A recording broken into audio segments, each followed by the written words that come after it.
നമസ്കാരം, മെട്രോ മാറ്റിനിയിലേക്ക് സ്വാഗതം. ഒട്ടനവധി മികച്ച ചിത്രങ്ങളിലൂടെ മലയാളികളുടെ പ്രിയപ്പെട്ട നടിമാരുടെ പട്ടികയിലേക്ക് എത്തിപ്പെട്ട താരമാണ് അനുശ്രീ. നിരവധി ചിത്രങ്ങളിലൂടെ മലയാളി സിനിമാ പ്രേമികളുടെ മനസ്സിൽ ഇടം നേടാൻ താരത്തിനായി. റിയാലിറ്റി ഷോയിലൂടെ ക്യാമറയ്ക്ക് മുന്നിലെത്തിയ അനുശ്രീ കോമഡി രംഗങ്ങൾ അനായാസം ചെയ്യാൻ പറ്റുന്ന അനുശ്രീക്ക് പിന്നീട് നിരവധി സിനിമകൾ തുടരെ ലഭിച്ചു. മഹേഷിന്റെ പ്രതികാരം, ചന്ദ്രേട്ടൻ എവിടെയാ തുടങ്ങിയ സിനിമകൾ പ്രേക്ഷക പ്രീതി നേടി.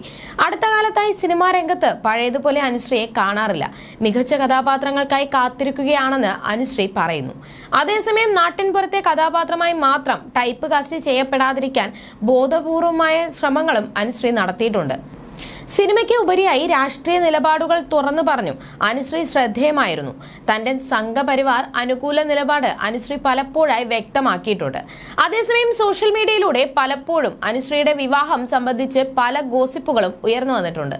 അനുശ്രീ പ്രമുഖ നടനുമായി പ്രണയത്തിലാണ് എന്ന് വരെ വാർത്തകൾ വന്നിരുന്നു. ഇപ്പോഴത്തെ ഒരു പൊതുവേദിയിൽ വെച്ച് ഷാഫി പറമ്പിൽ MLA കുറിച്ച് അനുശ്രീ പറഞ്ഞ വാക്കുകളാണ് ശ്രദ്ധ നേടുന്നത്. തനിക്ക് രാഷ്ട്രീയമോ രാഷ്ട്രീയക്കാരെയോ ഒന്നും അറിയില്ലെന്നും ആകെ അറിയാവുന്നത് ഗണേശേട്ടനെയാണെന്നും അനുശ്രീ പറയുന്നു. പിന്നെ തനിക്ക് പ്രസംഗിക്കുന്നത് കേട്ട് ഭയങ്കര പ്രണയം തോന്നിയിട്ടുള്ള ആൾ ഷാഫി പറമ്പിലാണ്. തനിക്ക് ഷാഫി ചേട്ടനൊപ്പം ഇങ്ങനെ ഒരു വേദി പങ്കിടാൻ കഴിഞ്ഞതിൽ സന്തോഷം തോന്നുന്നുവെന്നും അനുശ്രീ പൊതുവേദിയിൽ വെച്ചു പറഞ്ഞു. ഷാഫി പറമ്പിലിനെ കുറിച്ച് അനുശ്രീ സംസാരിക്കുന്ന വീഡിയോ ഇപ്പോൾ സോഷ്യൽ മീഡിയയിൽ വൈറലായിക്കൊണ്ടിരിക്കുകയാണ്. അനുശ്രീ പറഞ്ഞതിൽ ഒരു തെറ്റുമില്ലെന്നും കേരള മുഖ്യമന്ത്രി വരെ ആവാൻ യോഗ്യതയുള്ളയാളാണ് ഷാഫി എന്നുമാണ് താഴെ വരുന്ന കമന്റുകൾ. അനുശ്രീ എങ്കിൽ ഷാഫിയെ വിവാഹം കഴിക്കെ നല്ല ജോഡിയായിരിക്കുമെന്ന് തുടങ്ങി നിരവധി പേരാണ് അനുശ്രീയെ പ്രശംസിച്ച് രംഗത്തെത്തിയത്. ഇത് തുറന്നു പറയാനുള്ള മനസ്സിനെയാണ് പലരും പ്രശംസിച്ചത്. വിവാഹം കഴിക്കാനുള്ള പ്ലാനിലേക്കൊന്നും താൻ എത്തിയിട്ടില്ല എന്നാണ് അനുശ്രീ പറയുന്നത്. വിവാഹം ഉത്തരവാദിത്തമുള്ള കാര്യമാണ് എന്ന് വിശ്വസിക്കുന്നു എന്നും അനുശ്രീ പറഞ്ഞിരുന്നു. വിവാഹം കഴിക്കാനുള്ള പ്ലാനിലേക്കൊന്നും എത്തിയിട്ടില്ല, അത് ചെറിയൊരു കാര്യമല്ല എന്ന് വിശ്വസിക്കുന്ന ഒരാളാണ്. വലിയ റെസ്പോൺസിബിലിറ്റിയാണ് എന്ന് വിശ്വസിക്കുന്ന ആളാണ്. അതിലേക്ക് പോയി കഴിഞ്ഞാൽ ആ ഒരു ഉത്തരവാദിത്തം എടുക്കണം. ഫ്രീ ആയ മൈൻഡിൽ അതിനെ കാണാൻ താല്പര്യമില്ല. എപ്പോഴാണ് അതിനെ സീരിയസ് ആയിട്ട് കാണാൻ പ്രാപ്തമാകുന്നത് അപ്പോൾ അത് ഉണ്ടാവുമായിരിക്കാം, അനുശ്രീ പറഞ്ഞു.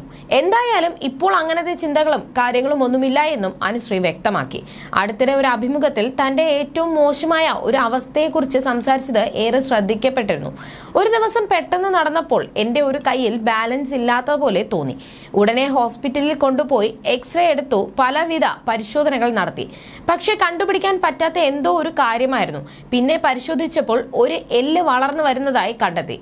അതിൽ നെർവൊക്കെ കയറി ചുറ്റി കംപ്രസ്സായി കുറച്ചു മോശമായ അവസ്ഥയിലായിരുന്നു.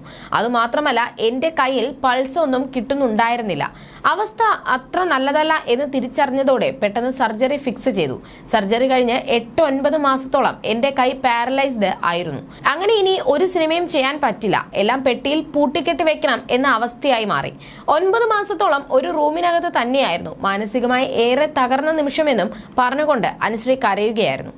You're watching me on metromatney.com. on metromatney.com. metromatney.com. Subscribe for more videos. Subscribe for more videos. Subscribe here for more videos. Subscribe now. Thank you.